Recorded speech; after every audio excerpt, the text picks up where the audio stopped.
sidii caadi waxaan soconay socodadii dhaadheeraan geli jirnay maalinta Jimcaha maanta waa socdaalkii Jimcaha waxaan joognaa Rahmaanir Rahiim assalaamu calaykum waraxmatullaahi wabarakaatuh maanta waa socdaalkii Jimcaha waxaan joognaa sanka xaar waraabe ama buurta xaar waraabe socodka wuxuu kamid yahay socodadii caafimaadka ee jimicsiga maalmaha Jimcaha la socon jiray alxamdulilaahi rabbil caalamiin ilaahay baa mahadle caafimaad nagu keenay xagan ilaahay baan ugu mahadnaqaynaa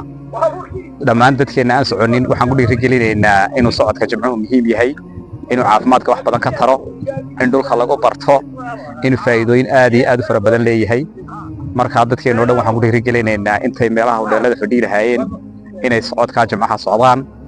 sida aanu qofku maalinna u deynin inuu cunto cuno waa inuuna maalinna u deynin inuu jimicsi sameeyo ama socodkaasi uu sameeyo maalintii uu yaraan 30 minute ama hal saac waa inuu qofku socdo saasaan markaasi dadka u dhiirigelinayaa marka waxa weeye socodkan wuxuu ka mid yahay socodada Jimcaha waxaan markaa ku soo gabagabeynayaa oo dadka ku dhiirigelinayaa dhulka in la bartaa waa muhiim